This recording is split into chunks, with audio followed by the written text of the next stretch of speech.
A former signaler, Tatyana Maximova, is a would-be mother at SOS Children's Village. Her private life has been a failure. She has neither a husband nor children. A newspaper ad inviting women to work at Children's Village was a turning point in the life of this shy woman. Tatyana decided to go through a job interview. But before people start working at SOS Children's Village, they need to learn quite a lot. The would-be mothers get advice from psychologists, teachers, and doctors. Let's turn the nose of the child up a little bit, then insert the filament, and with a circular motion we'll clean it.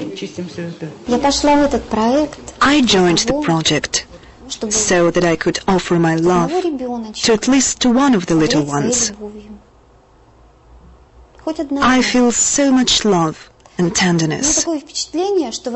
It's as if a generator was working inside me. The School for Mothers is exactly for this purpose. It teaches us how to establish contact with children and keep our emotions at bay. This helps a lot. Each of the would-be mothers does practical work twice during the course of training. An ordinary mother, helping her children with their homework, reviews the corresponding school subjects year by year. The situation with a mother at SOS Children's Village is different. She has to understand the task both for 1st and for 8th graders. What's the task for today? To prove that ABC triangle equals CDA triangle. Olga Tulimova has been living in Buse village in the Amur region for 20 years. She had a husband and 7 children. Her husband died from alcoholism several years ago. Now she has 6 children. Her daughters are married. 2 elder sons share an apartment with their mother, and 2 younger sons live in the United States. Victor is no longer among her children, and nobody knows where he's buried. Bob and Brenda, his adoptive parents, refuse to disclose where Victor's grave is. They know we want it, and they just won't tell us. They're either ashamed of what they did with it or didn't do, or they're just doing it to be as mean as they possibly can. There is nothing extraordinary about life in Buse and Dilsberg, except that in Buse there is no running water, and firewood is used for heating. Villagers call their village the backwoods. Doors there are not locked, simply because there is nothing to steal, especially from jobless Olga. This is the last picture of him when he was still alive. Phyllis gave it to me. How often do you look at the pictures? Often, every day. Do you talk to them? I do when I'm alone at home. After visiting the orphanage where Victor spent his childhood, Phyllis and her grandsons went to the village of Buse, where he was born. The close relatives embraced and were happy to see one another, but could not talk, for there was no one who could interpret. I was whimpering. We hadn't seen them for so many years. Really whimpering? Yes. And them? Well, they embraced us. Then we went outside to play, and the following day, we again joined them and played together, chasing one another to see who the best runner was. We've been together. We played with them. Alexander was the last relative to see his brother in Russia when he was alive. He often visited him at the orphanage. I brought Victor a couple of lollipops. He also asked me to buy him an ice cream when I came to see him again. Unfortunately, I was in hospital and I couldn't see him again. When I left hospital, Victor had already gone to the United States. It was on New Year's Eve. 3, 2, engine sequence start. 1, 0, launch commit. Moving out. Clear the tower. Apollo's commander, Tom Stafford, knew that the link-up with the Soviet spaceship Soyuz, that would take place 2 days later, would radically change the world in scientific and political terms. But at that time, Tom had no way of knowing that his meeting with the Soviet crew many years later would change his own life too. This is the official crew photo of the Apollo Soyuz mission.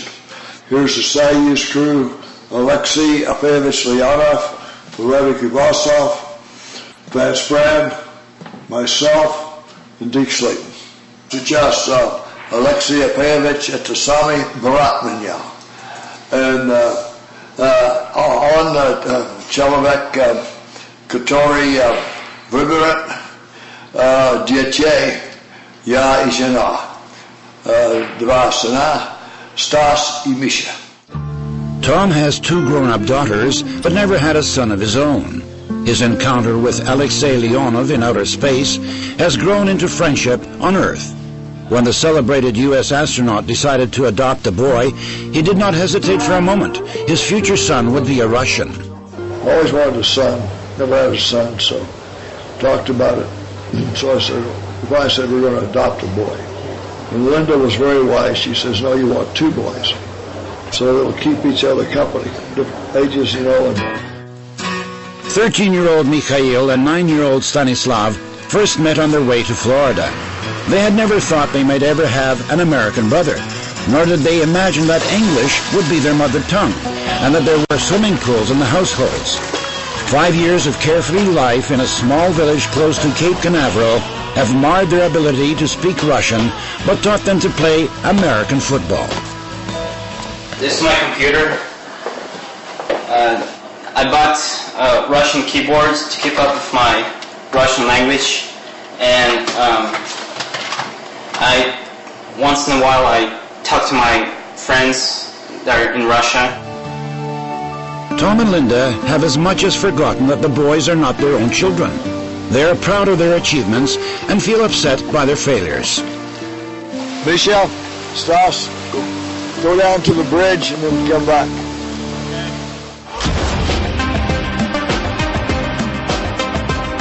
A long trip from Chicago brought Ken and Carol Kshevitsky to the study of Mikhail Bushuyev, the director of the orphanage in Nizhny Novgorod. Mikhail knows the names of all his charges and is always delighted to see some of them acquiring new parents. The Kshevitskys are quite excited. They have waited for this moment far too long. Oh my goodness. What a lovely tot. Oh, hello. Meeting a would-be son is an intimate process. However, teachers and doctors oversee all such face-to-face contacts. The question is whether a contact lasting for about 60 minutes will prompt these people to become the real parents for the kid and accept him as their own. It's reality. I mean, it's definitely changed. I mean, hopefully, you know, if it all goes well, we're going to have a family. We'll have a son. It's going to be, everything's different. I mean, we're going to be parents. It's no longer abstract. It's concrete. Congratulations, Papa. You too, Mama. A stroke of the pen can radically change the life of 3 people. What will become of the people who just became parents?